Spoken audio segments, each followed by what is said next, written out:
Hello, welcome back to Turdtowns, the channel that brings you the lesser known places in the UK, for good, but usually for bad reasons. What do you all think of that opening intro graphic? That wasn't made by me, I'm not that talented, it was made by a much more talented person, Ollie's Illustrations, whose details are in my description. Anyway, today was a first for me as I made it to the other side of London and the home county of Kent. I assumed this was going to be a really nice county because all the rich people can easily commute into London, but man was I wrong. Turns out there's two sides of Kent. The general rule of thumb is that if a place is on the northern coast, it isn't very nice. The rest of the county is mostly nice. I did not enjoy my trip here. It made me miss the urinals of the Welsh valleys. Appropriate, because I felt like I was being pissed on this entire trip. It truly was the worst weather I've had to film in so far. Before I give you the 8 biggest turd towns in Kent, I have to ask, how do you cope with driving in Kent? It's appalling. It takes forever to get anywhere. The motorways are all blocked or limited, roundabouts everywhere. And I do like driving, but not in Kent. Which county should we visit next? I actually took this suggestion from a YouTube comment from Dinah Stone, so it's always worth letting us know. Would you be interested in a video in Northern Ireland? Now before the video starts, please give us a like, share and subscribe to help Turdtowns thrive. Here are the 8 biggest turd towns of Kent. Number 8, Gravesend. The horrible name matches this horrible town. Gravesend is situated on the River Thames and has a population of 58,000. The name translates roughly to End of the Grove. You could tell this place was named a very long time ago as there was no grove in sight. Just endless grey and more grey. It certainly felt like the end. Gravesend is about an hour from central London and you can instantly see London's influence over this town. Graffiti everywhere, filthy looking streets and an overriding feeling of doom and gloom. Apparently this town has been rejuvenated since getting high-speed rail to London. If that's the case, I'd hate to see what it looked like before. Gravesend has a few claims to fame, although none of them are exactly good. Pocahontas. Yeah, her. And this is really random, but she died here. It is said she took one look at the town and it was so bad it caused her body to go in shock and she died. Nobody knows exactly where her body is buried, but it's here somewhere under all this charming grey concrete. Gravesend also has the world's oldest iron pier. At the same time, it sets a record for being the least impressive pier. Also, a record was set here for a pilot flying to South Africa and back in 39 hours and 36 minutes. This record still stands today, as they're unable to find a pilot who's happy to come back to Gravesend as they prefer it once they've made it to Cape Town. Of course, lots of the town's history is intertwined with ship stuff on the River Thames. The shopping area is quite grand, and you can clearly see that it could be nice here, but now the buildings are boarded up and collapsing. One of the only areas which has had money spent on it is the area around the council building, which is amusing because the building itself is one of the ugliest pieces of trash I've ever seen. It looks like a half-finished prison. There's also a really annoying one-way system around the town centre, which was fun. Not as much fun as some people had on Halloween when a masked group of 30 men were stopping cars on this one-way system and smashing them up. I'm sure it was just a bit of Halloween fun though. On the positive front, the crime isn't actually that bad here, 118 in 1,000. I expected it to be more so close to London. It's also cheap, for Kent at least, with an average house fetching 338,000. This has made it a popular commuter town. There's a lot of history here and a good tidy up would really help Gravesend before it gets into too much of a state and really does reach the end. Number 7, Ramsgate. Ramsgate is a famous resort town with a population of 42,000 situated on a rock jutting out of the English Channel. The weather wasn't going to stop me, although it did stop my drone. I was maybe expecting a bit worse, but I did find some happiness here down by the marina, which is a pretty nice part of town. It's quite attractive, you could perhaps bring a date here, as long as you blindfold them through the rest of the town. It looks like there's stuff to do here, and there's also a beach here somewhere. So why does Ramsgate make the list? Well, for starters, the town seems to be filled with weird artsy people from London. Apparently they like to paint pictures of dogs. Plenty of them around here. The town centre is rubbish, run down and empty, although maybe everyone was hiding from the rain. I sure wouldn't be impressed if I was visiting here though. The people of Ramsgate are a scruffy bunch. It's hard to tell who is and who isn't homeless. Ramsgate was named the 11th best place to visit in the UK this year. If that's the case, this country is screwed. I wonder if the judges actually visited here. It's just as scruffy and depressing as everywhere else on this list, with the exception being it has a nice seafront area. Ramsgate has an average house price of 322,000 and a crime rate of 136 in 1,000, which isn't exactly brilliant. In closing, it's fine here, if only you want to visit the seafront area, but if you walk just a few metres you'll be reminded that living in Ramsgate ain't really living. Number 6, Dover. Sticking with the theme of depression and drugs by the sea, it's Dover, another famous town with a population of 36,000. Dover is very famous. It feels like it's constantly in the news. It's famous for its port and the nearby Channel Tunnel to France. It's famous for its white cliffs, which at times have almost been used to represent England. And it's also in the news a lot because of people crossing the channel. But what is the actual town of Dover like? It actually feels a lot smaller than expected. It's basically a narrow place tightly squeezed into a valley. The main street runs down the middle with just about enough room to squeeze in some grotty flats and broken down shops. There's barely enough room here. Dover is like constipation. The shopping situation isn't great, and many have opted to move further out the town. I don't blame them. I have never seen so many layabouts as I did on my visit to Dover. Who are all of these people? I have no idea, maybe they were waiting to board a ship to France. Regardless, they help in making the town centre feel unwelcoming. It's really depressing here, but just like the last entry, it's better by the water, except not as good. There are some nicer parts of Dover. They're on the hillside so the rich can take part in their favourite pastime, looking down on the poor people. Dover is one of the cheapest places to buy a house in Kent, with an average of only $252,000. That's possibly because Dover is the town with the second worst crime in Kent, $168 in 1,000. The only reason that Dover doesn't feature higher on this list is because the town as a whole looks alright and it has multiple means of escape. More than anywhere I've ever been before. But everyone here is escaping in one way or another. Number 5, Dartford. Dartford is a large commuter town with a population of 116,000. I really don't remember anything about Dartford and I stayed here for 3 nights. Well, apart from the horrendous traffic, but I'll get onto that. But what a bland and forgettable place this is.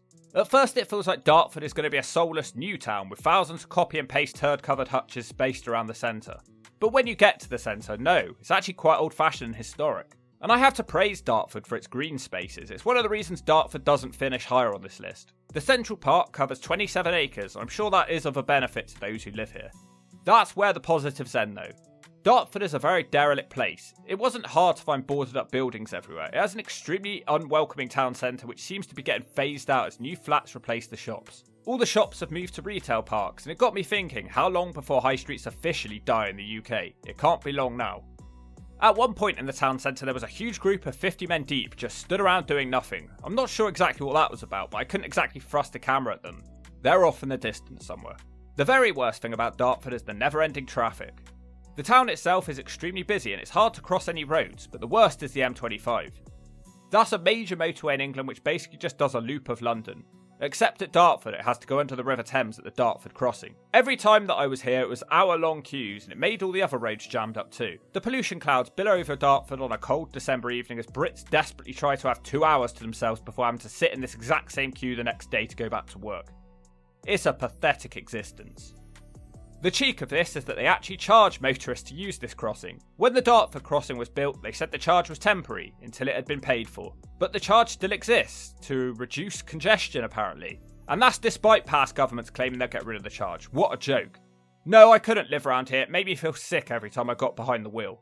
The average house in Dartford costs $382,000, which is a lot due to its close proximity to London and their high paying jobs. Just be prepared to spend your life travelling to and from work. And when you do finally manage to get home, you're in Dartford. Number 4, Gillingham. It's the first of our Medway towns to make the list. Basically, Medway is a huge urban sprawl comprised of 5 towns all joined together. Gillingham has a population of around 108,000. Medway doesn't exactly have a good reputation in England. It was hard narrowing it down. In the end, I've settled for 2 places. Gillingham makes the list because for the size of the place, it feels like you're in a nothing place. It has to be one of the most depressing places I've had the misfortune of visiting. As you walk along, old men emerge from boozers and spit at your feet. Feral children try to steal your camera and shifty people watch your every move through crusted over eyes. Everybody around here looks like bad news and it just doesn't feel safe. There's not really any reason to come down here anyway. Basically, we're quite close to London, so we get all the games without any of the fun. It almost feels like you're in some gloomy London suburb.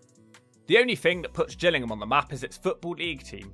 The Gills aren't exactly incredible, but at least it gives people something to do on a Saturday. I like that their stadium is not an out-of-town soulless bowl. The poverty is a real issue in Medway. I've never seen so many people queuing up for a food bank as I saw here. My estimate was around 50 women. Shout out to the volunteers at Gillingham Street Angels for feeding them. It's hard to try and be funny at times like this, so I won't. I'll move on to tell you that the crime rate here is 107 in 1,000, making it one of the least crime-filled places on today's list. There we go, Gillingham, there's a positive. There are private schools and people commuting to London from here, so it drives the average house price up to 309,000. A real town of haves and have-nots. Number 3, Margate. Margate is a resort town with a population of 63,000. It's almost attached to our earlier entry from Ramsgate. Now this is why I do this. The media lie all the time and don't actually visit the places that they talk about. Margate is constantly talked up in the media for how special it is. I honestly thought it was horrible. One of the worst seaside towns I've ever visited. Now I know that I'm visiting in the rain and I know it's out of season, but take the rain away and you still have a promenade of smashed up derelict buildings. You still have a horrible high street of nothing but Londoners who couldn't afford Brighton, and you still have a crime rate of 127 in 1,000, which is the 4th worst in Kent. I get that the media do these articles to try and drum up tourism, but wake up. Would you want to visit here? I can see the beach is nice even in the rain, but everything else is horrible. It's not cosy or cute, it looks like a war zone. Margate seems to be a place frozen in the year 2000. The seafront is dominated by a giant building appropriately called Dreamland. It looks derelict. Apparently it's a concert venue and an amusement park. What a dreary hellhole. It looks like Chernobyl. Oh, I do like to be... besides my car so I can get in and leave? Gotta love the gigantic council block on the seafront. Apparently it's a listed building too, so there's no getting rid of that. I know I'm out of season, but why does it look this bad? The rest of the promenade is the same story. This can't all be because I'm out of season. It looks derelict. It's not a good first impression. The town centre is nothing but boarded up shops. For the first time in my life, I was so sad and depressed that I ate at McDonald's. I bet once upon a time this all looked alright, but now it's a state. Houses are expensive here at an average of 337,000. You know what? I'm going to take my McDonald's back to the car. I'm going to cry into my Big Mac. Number 2, Chatham. Chatham is our only other entry from the glamorous area known as Medway, and it has a population of 76,000. Chatham is squeezed right up against the Thames, so you get to look at all the filthy mud and pollution every day. What a treat. On first glance, it seems like it's all going to be bad news, but the high street here was probably the best I've seen all video. I'm sorry, I say it as I see it. The range of shops here was impressive, especially considering it doesn't look like it's going to have anything at all. Yes, it does have boarded up shops, but it still has a great range of choices. Thumbs up for that. I'm guessing this is where some Medway shoppers visit. I know there's a big out of town thing too. The problem with the town centre is the people hanging around here. They choose to hurl abuse at you from the middle of the path, so you can't even avoid them. Unscrupulous looking individuals hang around here all day with nothing to do but glare. It ruins your shopping experience. I just didn't feel like I could relax or let my guard down. It goes further down here when you start walking away from the centre, as you somehow always end up in a bad neighbourhood. After spending an hour walking around in the rain in Chatham, I was borderline suicidal. I just couldn't take much more. That's why it meant so much to me when a bloke came up to me to tell me that he really liked my camera. What a lovely guy. It's that kind of thing that really brightens up your day. Chatham has a crime rate of 123 in 1,000, which is bad for most parts of the country, but it's not too bad for this list. It's also very expensive here, with an average of 304,000. Somehow doesn't feel like it's worth it. Number 1, Sheerness. Sheerness is a town of 13,200 situated on its own island, the island of Sheppey. This place is seriously isolated. The drive feels like it lasts forever, and when you finally make it here you realise that it was a complete waste of time. It's a mouldy town which is barely bigger than a village. It used to be a resort town, but it just wasn't nice enough here for the resort trade to last. Nowadays it makes its money from importing cars, and it's one of the busiest ports in England. The Oasis school on the island is just terrible. Last month teachers went on strike because the kids' behaviour was so bad. They weren't on strike for money, they were on strike because the teachers were getting sexually abused and death threats. The island of Sheppey is doomed with this generation. It's gotten so bad that parents are opting to send their kids off the island to get an education, or they homeschool them. To go along with the horrendous kids of the Isle of Sheppey, the adults aren't much better. They've worked together though and showed great unity to help achieve in giving Sheerness the highest crime rate in Kent with 181 in 1,000. Presumably, people are released from the nearby prison and end up making Sheerness a home. There's a lot of poverty here. The road down to the seafront is officially the most deprived in Kent. It doesn't actually look that bad, admittedly, but you know these buildings are just full of grimy bedsits. In fact, almost all the poorest parts of Kent are in Sheerness. It's estimated there's around 800 children here are living in poverty. This place is only 50 miles from the central part of London. It's like it's been swept under the rug. I also found what I've dubbed Turd Alley. I've never seen this much dog crap in all my life. The worst thing is there was a dog poo bin literally at the end of this alley, which makes the people who are doing this the most lazy scumbags ever. This alley leads onto the beach too, so well done Sheerness. No wonder people don't visit here anymore. The beach and the water is filthy here anyway, so I wouldn't bother. The town centre itself has nothing, but I will say this, it's quite unique and has a certain charm to it. So what can you expect to pay for a house in an isolated town where kids can't even go to school and jobs are hard to come by? $276,000. It's not even the cheapest on this list. What a rip-off. Sheerness is just too small to attract tourists and its reputation has been badly damaged. This area needs investment. It's not even funny, this is exactly what a failing town looks like. The buildings look sad, the people look sad, and by the end of this trip, I was sad. So that's that for another week. I'm just finishing up editing a couple more videos which will be with you shortly, so make sure you subscribe to not miss out on any of our new episodes. Maybe if you guys can help me hit 100,000 subscribers, I'll be able to afford one of those all-weather drones. Either way, we appreciate your support in helping the channel thrive. After getting drenched 3 times, I felt like I was barely alive.